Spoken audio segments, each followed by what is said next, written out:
कर्मचारियों ने पुरानी पेंशन योजना को फिर से बहाल करने के लिए अपनी मंशा जाहिर की है। इस बार कर्मचारियों ने साफ साफ कह दिया है, सरकार को पुरानी पेंशन योजना हर हाल में लागू करनी होगी। अगर ऐसा नहीं हुआ तो उनका सरकार के प्रति आंदोलन जारी रहेगा। केंद्र एवं राज्यों के कर्मचारी संगठनों ने पुरानी पेंशन पर अपनी मंशा जाहिर कर दी है। गुरुवार को दिल्ली के रामलीला मैदान में देश भर से आए लाखों कर्मियों ने ओपीएस को लेकर हुंकार भरी है। कर्मचारियों ने दो टूक शब्दों में कहा, हर सूरत में केंद्र और राज्य सरकारों को पुरानी पेंशन बहाल करनी होगी। इसके लिए कर्मचारी संगठन अपना आंदोलन जारी रखेंगे। सरकार को अपनी जिद छोड़नी पड़ेगी।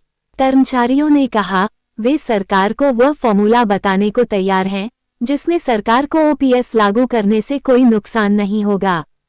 अगर इसके बाद भी सरकार पुरानी पेंशन लागू नहीं करती है तो भारत बंद जैसे कई कठोर कदम उठाए जाएंगे।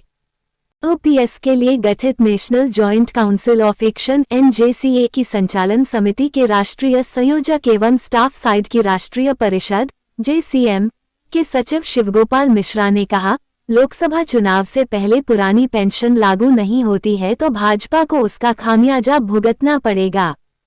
कर्मियों, पेंशनरों और उनके रिश्तेदारों को मिलाकर यह संख्या 10 करोड़ के पार चली जाती है।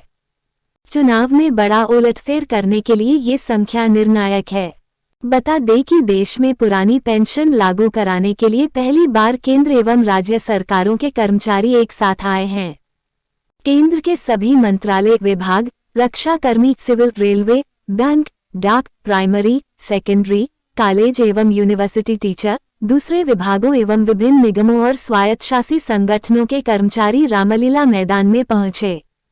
दर्जनों नेताओं ने मंच से अपनी बात कही।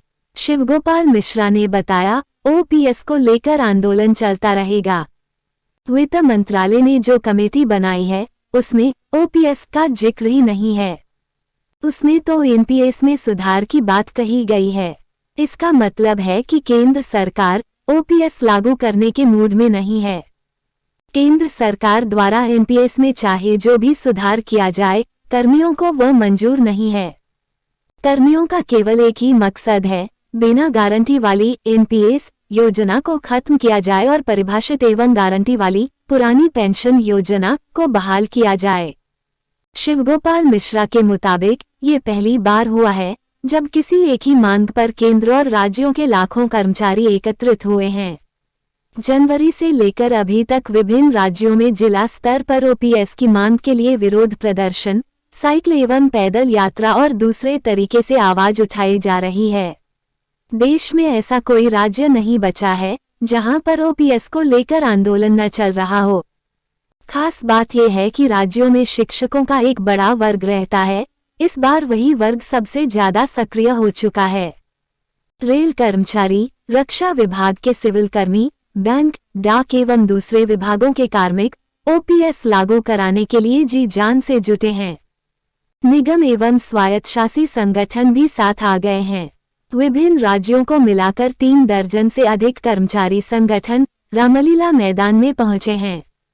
कर्मचारी नेताओं ने कहा, अपने जीवन के 40 वर्ष सरकार को देने वाले लोगों को सरकार उनके बुढ़ापे में ठोकरें खिलाने पर आमादा है।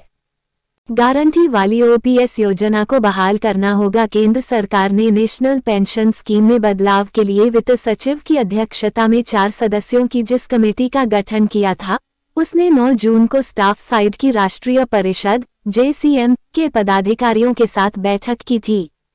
इसमें केंद्र सरकार के बड़े कर्मचारी संगठनों के प्रतिनिधियों ने कमेटी को स्पष्ट तौर पर बता दिया था कि उन्हें पुरानी पेंशन के अलावा और कुछ भी मंजूर नहीं है। इस समस्या को हल करने का एकमात्र तरीका यही है कि बिना गारंटी वाली एनपीएस योजना को खत्म किया जाए और परिभाषित एवं गारंटी वाली पुरानी पेंशन योजना को बहाल किया जाए। समिति के अध्यक्ष ने आश्वासन दिया है कि कर्मचारी पक्ष द्वारा अपने ज्ञापन में दिए गए सभी बिंदुओं पर ध्यान दिया जाएगा। इसके अलावा चर्चा के दौरान जो भी पॉइंट उठे हैं उन पर गौर होगा। जो भी फाइनल रिपोर्ट तैयार होगी उसमें कर्मचारी पक्ष द्वारा व्यक्त की गई चिंताओं को दूर करने का प्रयास किया जाएगा। लोकसभा चुनाव में भाजपा को राजनीतिक नुकसान। शिव गोपाल मिश्रा ने बताया, एनपीएस में कर्मियों जो पेंशन मिल रही है उतनी तो बुढ़ावा पेंशन ही है। कर्मियों ने कहा है कि देश में सरकारी कर्मियों, पेंशनरों, उनके परिवारों और रिश्तेदारों को मिलाकर वह संख्या 10 करोड़ के पार पहुंच जाती है। अगर ओपीएस लागू नहीं होता है तो लोकसभा चुनाव में भाजपा को राजनीतिक नुकसान झेलना होगा। कांग्रेस पार्टी ने ओपीएस को अपने चुनावी एजेंडे में शामिल किया है। कर्नाटक और हिमाचल प्रदेश की जीत में ओपीएस की बड़ी भूमिका रही है। 1 जनवरी 2004 से सरकारी सेवा में आए कर्मियों को पुरानी पेंशन व्यवस्था से बाहर कर उन्हें एनपीएस में शामिल कर दिया गया। एनपीएस स्कीम में शामिल कर्मी 18 साल बाद रिटायर हो रहे हैं, उन्हें क्या मिला है? एक कर्मी को एनपीएस में 2417 रुपये मासिक पेंशन मिली है, दूसरे को 2506 रुपये और तीसरे कर्मी को 4900 रुपये प्रतिमाह की पेंशन मिली है। अगर यही कर्मचारी पुरानी पेंशन व्यवस्था के दायरे में होते तो उन्हें प्रतिमाह क्रमशः 15,250 रुपये, 17,150 रुपये और 28,450 रुपये मिलते। एनपीएस में कर्मियों द्वारा हर माह अपने वेतन का 10% शेयर डालने के बाद भी उन्हें रिटायरमेंट पर मामूली सी पेंशन मिलती है। इस शेयर को 14 या 24% तक बढ़ाने का कोई फायदा नहीं होगा। एआईडीएफ के महासचिव सी. श्री कुमार के मुताबिक एनपीएस में पुरानी पेंशन व्यवस्था की तरह महंगाई राहत का भी कोई प्रावधान नहीं है। जो कर्मचारी पुरानी पेंशन व्यवस्था के दायरे में आते हैं उन्हें महंगाई राहत के तौर पर आर्थिक फायदा मिलता है। एनपीएस में सामाजिक सुरक्षा की गारंटी भी नहीं रही। रिटायरमेंट के बाद सरकारी कर्मियों को जानबूझकर कष्टों में धकेला जा रहा है। भारत के सर्वोच्च न्यायालय की 5 सदस्यीय पीठ, जिसमें मुख्य न्यायाधीश B D. Chandrachud, justice B D. Tulzapurkar, justice O. Chinnappa Reddy एवं जस्टिस बहारुल इस्लाम शामिल थे, के द्वारा भारत के संविधान के अनुच्छेद 32 के अंतर्गत रिट पिटीशन संख्या 5939 से 5941, जिसको डीएस नाकरा एवं अन्य बनाम भारत गणराज्य के नाम से जाना जाता है, में दिनांक 17 दिसंबर 1981 को दिए गए प्रसिद्ध निर्णय का उल्लेख करना आवश्यक है। इसके पैरा 31 में कहा गया है, चर्चा से 3 बातें सामने आती हैं। 1. पेंशन न तो एक इनाम है और न ही अनुग्रह की बात है जो कि नियोक्ता की इच्छा पर निर्भर हो।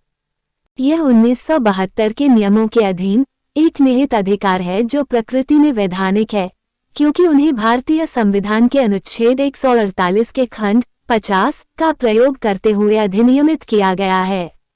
पेंशन अनुग्रह राशि का भुगतान नहीं है, बल्कि यह पूर्व सेवा के लिए भुगतान है। यह उन लोगों के लिए सामाजिक आर्थिक न्याय प्रदान करने वाला एक सामाजिक कल्याणकारी उपाय है, जिन्होंने अपने जीवन के सुनहरे दिनों में नियोक्ता के इस आश्वासन पर लगातार कड़ी मेहनत की है कि उनके बुढ़ापे में उन्हें ठोकरें खाने के लिए नहीं छोड़ दिया जाए।